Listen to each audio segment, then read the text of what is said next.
שלום לכולם, שמי מנשה משעל.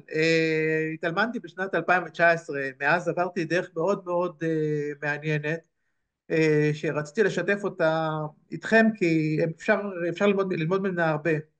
למעשה, הדבר העיקרי הוא שכשאנחנו מתאלמנים, זה לא גילאים צעירים בדרך כלל, ואז צריך להסתכל על האני העתידי, גם גיל 60 הוא אני עתידי. הוא, והוא לא רק אני עתידי, הוא לא אני עתידי רק עבורי, הוא גם עבור המשפחה, והמשפחה גדלה ומתרחבת. ואז נשאלת השאלה, איך בונים אני עתידי בסיטואציה שהיא חסרה, בסיטואציה שהיא חסרה מאוד. הדבר הבסיסי ביותר, כשמדברים על אני עתידי, או בכלל מדברים על לבנות זה הגדרת מטרות.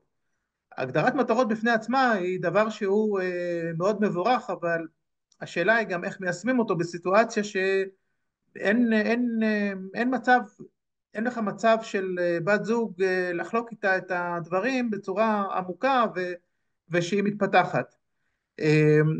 ה- הדבר הדבר שהתחלתי איתו הוא היה בלי הכוונה, הוא היה בקטע של האמון המנטלי, והוא התקדם עד שהוא התבשל בחודשים האחרונים, ופה בנקודה הזאת אני נכנס אליכם. אה, אני מקווה שהרווחתי עד פה את הקשב. אה, ככה, אז קודם כל אבני הבסיס הם להגדיר מטרה שנתית, רבעונית, חודשית, שבועית ויומית. הרעיון המסדר של המטרות האלה זה שכל פעולה שאני עושה אותה היא למעשה ברמה היומית, היא באיזשהו דבר מקדמת אותי גם בשבועית, גם בחודשית, גם ברבעונית וזה, וכל פעולה היא מדקת את הבאה שבאה אחריה. הדבר השני הוא שהפעולות האלה מתרכזות על פני הישגי מפתח. הישגים שהם הישגים שהם נותנים לנו את את הבוסט הזה, את הבוסט הזה להמשך, ואני אתן לזה דוגמאות, אני אתן לזה דוגמאות להישגי מפתח כדי שיהיה מובן מה זה הישג מפתח.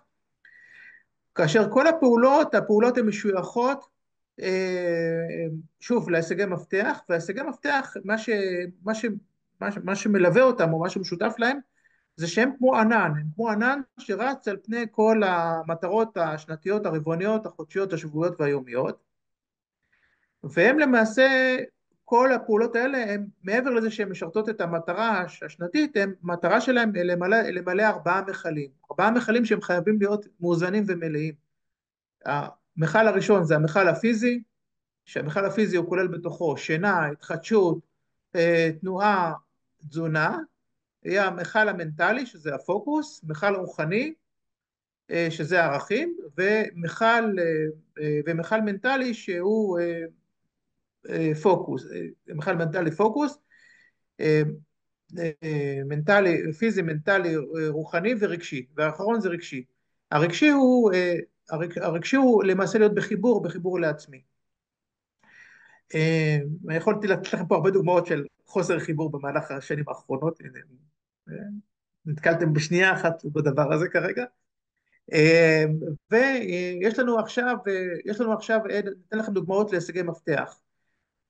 תשומת לב למחשבות, אני בהוויה של מנהיג, לא דיברתי מקודם על ההוויה, כל הישג מפתח הוא חייב להיות עם הוויה, עם הוויה שאליה אני נכנס אל ההישג מפתח הזה, מנהיג, וזה משרת את הצד המנטלי.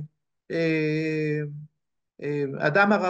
הדבר השני זה אדם הראוי לרווחים פיננסיים, ובגיל הזה מן הסתם גם מצטברים הרבה כספים, אז אוקיי, עכשיו איך עכשיו מנהלים אותם, וזה, אז ההוויה שרשמתי פה זה סבלני, וזה משרת לא להאמין דווקא את הרוחני, דווקא את המכל הרוחני, כי במכל הרוחני אני שם את זה, מחבר את זה לערכים. הישג מפתח נוסף הוא בניית גוף פיזי, זה התחדשות. הישג מפתח נוסף, הרחבת התודעה. בהרחבת התודעה אני חוקר גוף וסביבה, אה, ו, ויש פה גם צד פיזי. הפיזי זה יוגה, והרוחני זה הנעת אנרגיה.